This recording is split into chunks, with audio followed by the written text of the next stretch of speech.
Radio Espérance, bonjour, nous sommes à la Castille pour notre émission Comment va ton âme, où nous parlons de la manne. En tout cas, on parle de l'Eucharistie, mais nous parlons des échos lointains de ce sacrement dans l'Ancien Testament. Comment, quand le Christ choisit d'instituer le sacrement de l'Eucharistie, il s'insère dans un réseau de signification, dans un maillage. Et le premier de ces maillages, c'est le pain, et le pain de la manne. Et c'est lui-même d'ailleurs qui fera le rapprochement entre sa chair à manger et la manne dans le discours sur le pain de vie. Donc ce rapprochement n'a rien d'artificiel, et en fait on le comprend assez facilement. Alors la dernière fois, nous avons beaucoup parlé de la signification de la manne telle qu'elle nous est transmise dans les livres fondamentaux de l'Ancien Testament, c'est-à-dire l'Exode, les Nombres et le Deutéronome. Et nous avons vu que, au fond, la manne n'avait pas bonne presse, ou en tout cas qu'elle n'était pas le cadeau qu'on pouvait s'imaginer. Alors, elle est évidemment un don, et un don précieux, et sur ce fond, le livre de la sagesse, plus tard, mais dans une tradition quand même qui est lointaine par rapport au début de notre ère, et loin de la destruction du temple de Jérusalem, ce livre de la sagesse a une vision plus positive de la manne, si je puis dire. Vous allez voir combien elle est comme une incoation de ce qu'est pour nous l'Eucharistie. Alors, on le trouve, ce texte, au chapitre 16 du livre de la sagesse. On parle au début de deux groupes. Voilà pourquoi, dit le livre, ils ont été châtiés par des animaux de ce genre et tourmentés par toutes sortes de bêtes. Et il y a toute une méditation sur des bêtes comme les serpents, qui seront le signe de leur convoitise. Il y a aussi une méditation sur les plaies de l'Égypte, les sauterelles, les mouches, qui sont le signe du châtiment de Dieu, à cause de l'endurcissement, nous le savons, de Pharaon. Et face à ces bêtes et à ces serpents, le Seigneur, au contraire, au désert, va à son peuple faire des dons extraordinaires. En Égypte, sous l'esclavage du péché, eh bien, il y a des bêtes venimeuses, qui sont au fond les conséquences de la faute, comme le dit saint Augustin. L'âme désordonnée est à elle-même son propre châtiment, et on le sait bien quand on a des addictions, combien ces esclavages sont au final pénibles, et que ces plaisirs qui au départ nous permettaient de nous distraire des situations pénibles ou de rendre la vie sympathique, va faire de la vie un enfer pour celui qui n'arrive pas à sortir de ces esclavages. Et donc ces animaux venimeux seront les signes pour le livre de la sagesse de l'esclavage de l'Égypte et donc de l'esclavage du péché, de ceux qui refusent Dieu. Donc il fallait qu'une famine implacable frappe les oppresseurs, donc puisqu'ils étaient dans la convoitise, il faut qu'ils perdent jusqu'à l'envie de manger. Et puis, de l'autre côté, je vous disais, il y a la libération d'Égypte. Et donc, dans le désert, il y a des animaux qui, eux, sont le signe de la bénédiction de Dieu. Il y a une autre nourriture qui a un goût extraordinaire, et c'est ce qu'on lit au verset 2. À la place de ce châtiment, c'est un bienfait que tu as accordé à ton peuple en réponse à sa faim dévorante. Tu as préparé une nourriture au goût extraordinaire, des cailles. Et donc, autant en Égypte, on avait perdu jusqu'à l'envie de manger, dit le verset 3, autant les seconds, ceux qui avaient connu la libération, recevaient en aliment à goût extraordinaire après une courte disette, dit le texte, comme cet enfant que le Seigneur tient comme une femme sur sa poitrine, et qui dort en silence, et il nous est dit l'enfant sevré. Donc après une courte disette, après une certaine éducation de sa convoitise, ensuite il goûte à un aliment vraiment savoureux que sont l'écaille. Et puis le Seigneur guérit aussi même ceux qui sont libérés, ils sont guéris de ceux qui ont été touchés par le serpent venimeux, qui représente la convoitise encore, parce que ta miséricorde, dit le verset 10, est intervenue et les a guéris. Afin de se rappeler tes paroles, ils étaient piqués ainsi par l'aiguillon, dit le verset 11, puis aussitôt délivrés, pour que, en évitant de tomber dans un oubli profond, ils restent attentifs à ton action bienfaisante. Ni plante ni onguent ne fut leur remède, mais ta parole, Seigneur, elle qui guérit tout. Et donc c'est ta parole, vous voyez, qui est guérison. Donc les impies, eux, qui refusaient de te connaître, donc qui restaient sous l'esclavage de l'Égypte, furent soumis au fouet, pourchassés par des pluies étranges, des grêles, d'impitoyables trombles d'eau et dévorés par les feux. Donc c'est une méditation sur les plaies d'Égypte. Entre parenthèses, vous voyez que ces châtiments sont communautaires. Pourquoi ? Parce que, on le sait bien d'ailleurs, nous qui avons subi une épidémie, la faute, elle n'a pas que des conséquences personnelles. Celui qui commet une faute, ça rejaillit sur l'ensemble de la communauté, surtout s'il est chef de cette communauté. Et donc, la faute, évidemment, elle a des conséquences sur soi, mais aussi sur tous ceux sur qui on vit. Et donc, parfois, un peu comme Joseph et Marie à Bethléem, au moment du massacre des saints innocents, vont devoir subir cette furie d'Hérode, qui, par sa jalousie, a fait massacrer tous les premiers-nés. Et donc, si Joseph et Marie étaient restés dans cette communauté, malgré qu'ils n'aient jamais péché, ni l'un ni l'autre, eh bien, ils auraient quand même subi les peines du péché d'autrui. Heureusement, l'ange les a extirpés, comme l'ange du Seigneur a extirpé son peuple d'Égypte. Bon, là, c'est un mouvement inverse.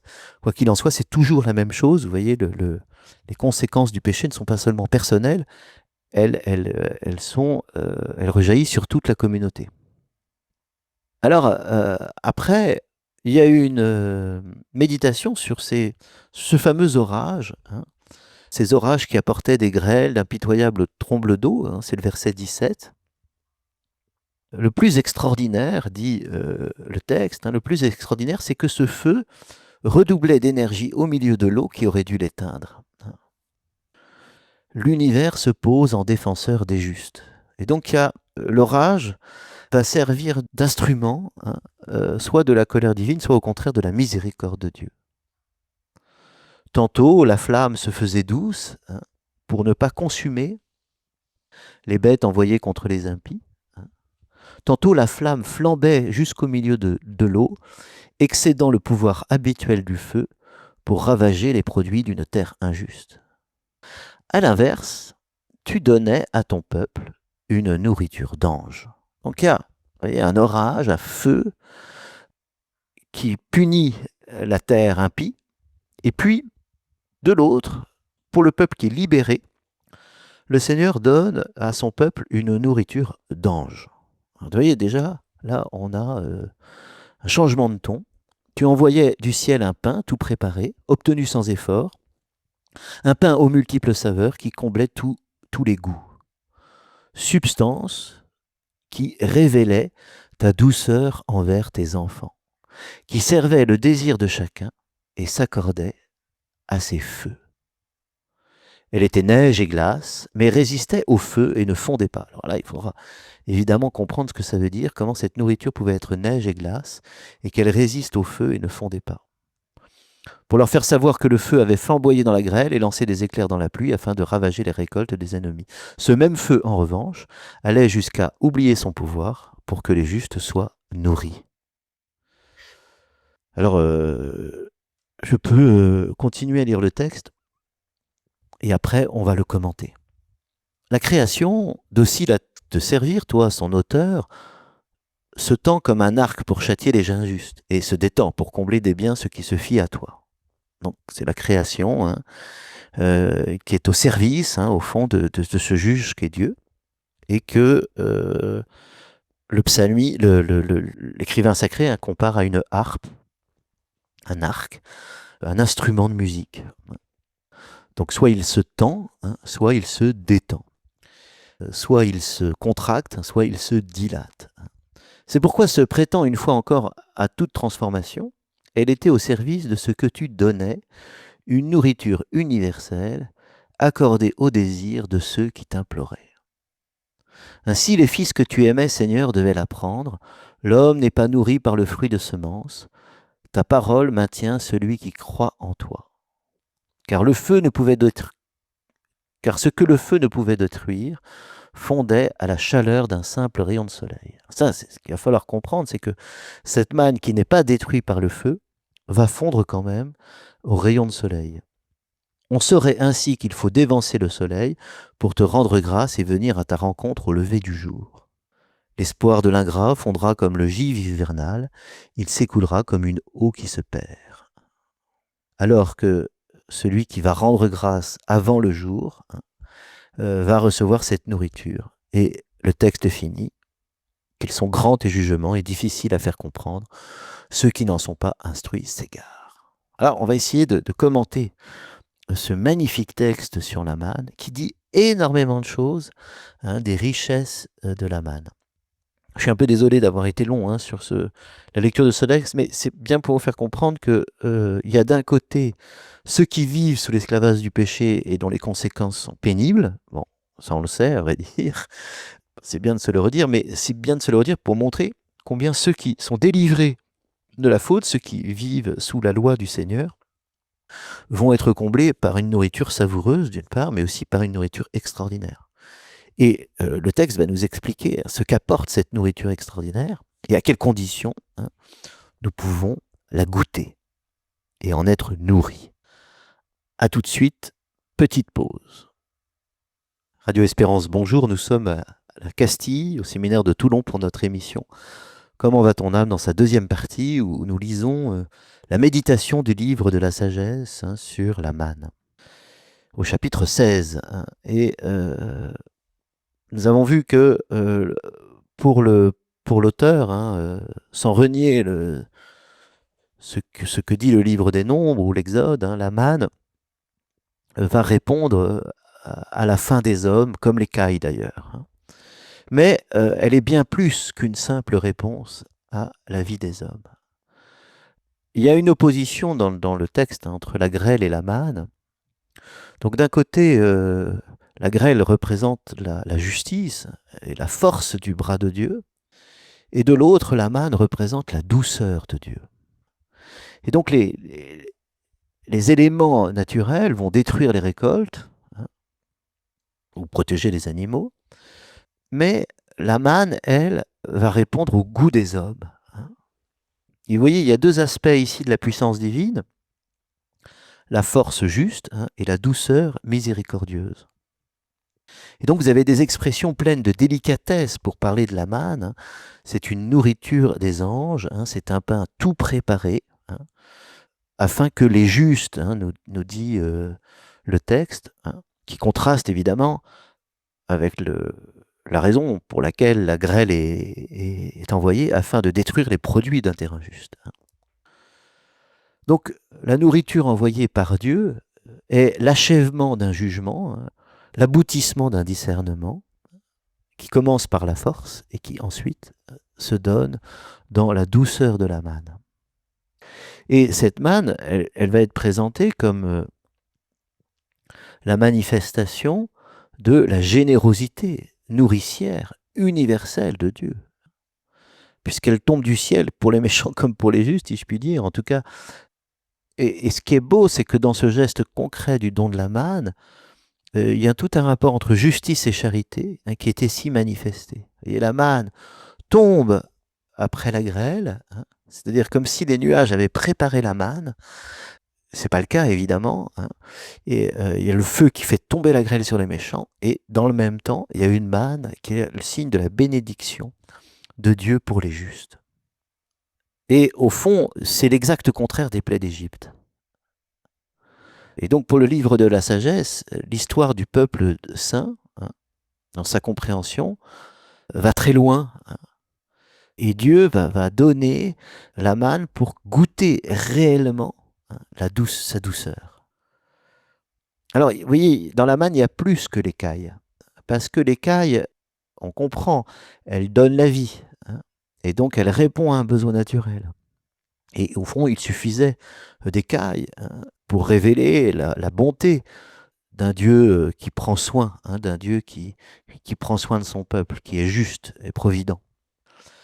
Alors que dans le don de la manne, sans nier la justice divine, va manifester que Dieu est un père pour ses enfants. Parce que par le don de la manne, il fait bien plus que nourrir. Il se révèle lui-même. Comment ? Eh bien, par le prodige des goûts. Par la manne, par le manger la manne, c'est-à-dire l'acte de manger la manne, c'est dans l'acte de la manger, il fait goûter à l'homme sa propre douceur. Et donc en recevant et en assimilant la manne, l'homme perçoit quelque chose de la divinité. Vous voyez, vous qui avez reçu des grâces sans doute dans l'Eucharistie, des grâces de consolation, des grâces sensibles, vous savez combien c'est vrai dans l'Eucharistie. C'est au fond déjà annoncé par cette méditation sur la manne dans le livre de la sagesse. Les cailles, au fond, nourrissent le corps, mais la manne, elle, va nourrir non seulement le corps, mais surtout l'esprit, va nourrir l'âme. Et donc, il n'y a plus du tout la question du désir et de la concupiscence humaine et de la bonté divine, comme on le voyait dans le Deutéronome, mais il y a un plein accord entre un désir qui se fait prière et la manifestation de la bonté divine. Alors, ça permet, si vous voulez, de bien comprendre que la manne est un don de la vie, mais il y a aussi ce fameux prodige des goûts. Alors ça, c'est fantastique parce que le goût, c'est tellement personnel. Et le goût, il n'y a rien de plus personnel que le goût. D'abord, c'est très intime, parmi les sens, c'est celui qui est le plus caché. Et puis, à chacun ses goûts. Ça ne veut pas dire qu'il n'y a pas une réalité objective derrière la manne, mais ça veut dire que celui il reçoit ce qu'il doit recevoir. Vous vous souvenez que dans le livre des Nombres, comme dans le livre de l'Exode, on n'était pas absolument d'accord sur quel goût avait cette manne. Pour certains, c'était un gâteau de miel. Pour d'autres, c'était simplement un pain. Savoureux, mais un pain quand même. Et donc, sans doute, on ne savait pas trop vraiment quel était le goût de cette manne. De sorte que, au fond, va arriver l'idée que, en fait, elle avait tous les goûts. Elle représentait tous les goûts. C'est-à-dire toutes les nourritures possibles de la terre. Et c'est comme ça d'ailleurs que les rabbins vont l'interpréter. Et en tout cas, c'est comme ça que le livre de la sagesse l'interprète. Alors ça, c'est magnifique parce que ça nous rappelle une très belle phrase au moment du répond après l'adoration, qu'on dit en latin, tu nous as donné le pain du ciel, panem de cielo prestitisti ei, tu leur as donné le pain du ciel, et normalement le peuple répond, omne delectamentum inse habentem, parce que en lui est possédé toutes les délectations, omne delectamentum, tous les goûts. Et là, on le comprend dans l'Eucharistie, parce que puisque c'est le Verbe de Dieu, il contient toute la création. Je me souviens de mon frère qui se moquait de moi parce que j'aimais beaucoup un sport, et il me dit, tu sais, au ciel, il n'y aura pas ce terrain de sport. Alors j'ai dit, il y aura mieux, il y aura le créateur de ce terrain de sport, celui qui est la source de tout bien. Donc je ne crains pas de perdre ce sport que j'aime tant, ou que j'ai aimé tant. Troisième caractéristique de cette manne, c'est déjà magnifique, vous voyez, ça a déjà dit quelque chose beaucoup de l'Eucharistie. La manne résiste au feu. Le livre de la sagesse ne parle pas de la distribution quotidienne de la manne, comme dans l'Exode, où ça c'est important. Ici, ce qui manifeste la justice divine, sa mesure, on donnait chaque jour, pas plus, pas moins, pour chacun. Et donc la manne était donnée avec mesure, et donc elle signifiait la mesure du don de Dieu, et donc il faut la recevoir avec mesure. Et ici, ce qui manifeste la justice de Dieu, c'est sa résistance au feu.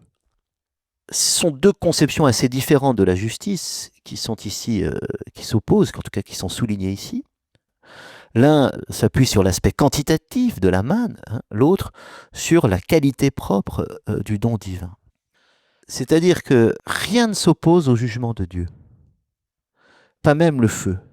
Plutôt, la miséricorde, elle est plus haute que le jugement. Hein. La miséricorde se moque du jugement, dira l'apôtre. Hein. Alors, le livre de la sagesse va parler évidemment de la distribution, mais va révéler quelque chose de plus que la justice. Parce qu'il dit, tu as donné comme un père le fait pour ses enfants. Il y a quelque chose de la distribution de Dieu qui révèle la bienveillance paternelle du donateur. Parce que cette nourriture, nous dit-il, qui a été préparée au ciel. C'est-à-dire que cette nourriture a été gagnée sans fatigue, hein, sans effort pour l'homme. Que tu as fourni un pain qui a été fabriqué sans peine. Hein. Et vous voyez bien toute la délicatesse de ces deux verbes hein, qui renforcent l'idée de bienveillance paternelle du donateur. Donc c'est vraiment la douceur de Dieu qui s'exprime ici dans le don de la manne. Il n'y a plus de rationnement de la nourriture, hein, mais seule demeure hein, la tendresse toute puissance de Dieu, révélée par la qualité de son don et par son art hein, de donner. Enfin, c'est une nourriture donc toute prête, hein, qui est assimilable tout de suite à la consommation. Hein. Elle nourrit, et le terme employé signifie littéralement elle rend gras, hein, elle épaissit, elle engraisse. Hein. Donc elle nourrit les enfants, mais vous voyez, de manière pas chiche, hein, mais vraiment, elle est... voilà, elle rend gras, elle épaissit, elle engraisse, je ne sais pas comment vous dire autrement les choses. Hein. En tout cas, elle nourrit dans la durée, et elle n'est pas une apparence, mais elle est une substance. Hein. Vous vous souvenez peut-être ce qu'on a dit sur le Notre Père, hein, de la traduction de Saint Jérôme, de ce pain de chaque jour, hein, de ce pain de quotidien. Hein. Nous le traduisons par quotidien, mais au fond le grec dit un pain substantiel, c'est-à-dire la nourriture substantielle. Alors évidemment, c'est ce qu'on reçoit, c'est ce qu'on doit au moins recevoir chaque jour, mais ça peut vouloir dire aussi, substantiel, ça veut dire super substantiel. Donc vraiment une nourriture qui nourrit pleinement. Et c'est comme ça que Saint Jérôme, en tout cas, a voulu le traduire, et c'est très malin de sa part. Donc cette substance révèle la douceur de Dieu. Hein, donc c'est une nourriture qui révèle la douceur. Donc c'est pas intellectuel, ça passe par la bouche. Douceur qui est comparable au sucre, hein, mais que celui qui seul sait la comprendre. Bon, après, il y a un truc incroyable, c'est que on ne peut aller la chercher qu'en rendant grâce. Hein. Il faut aller le matin, avant le lever du soleil, parce que sinon le soleil la brûle. Pourquoi le soleil la brûle? Pour que l'homme puisse, dès le matin, aller chercher cette nourriture. Et on ne reçoit cette douceur que dans l'Eucharistie, au sens premier du terme, c'est-à-dire dans l'action de grâce. Ça, c'est magnifique. Hein. Donc je vais au matin, hein, comme l'oraison du matin, avant le lever du soleil, pour rendre grâce à mon Dieu. Et dans cette action de grâce, je vais recevoir la manne, hein, qui est la douceur de Dieu. Alors évidemment, elle est symbole aussi de la parole, même si elle n'est pas totalement identifiable à la parole, elle est plus que la parole, elle est le symbole actif de l'efficacité de la parole. La manne va signifier sensiblement la parole de Dieu en moi. Et puis enfin, la manne rend immortelle, elle est une nourriture ambrosiaque, hein, nous dit c'est-à-dire qu'elle est incorruptible au milieu des flammes. Hein, cette nourriture des anges est incorruptible en elle-même, et donc elle est capable de conférer l'immortalité à ceux qui la reçoivent. Et donc vous voyez bien combien cette méditation est comme charnière entre la manne telle qu'elle s'exprime dans le livre de Moïse, et la manne hein, telle que le Seigneur va la donner dans l'Eucharistie, dans sa chair à manger. Parce que quiconque mangera de cette chair aura la vie éternelle. À très bientôt.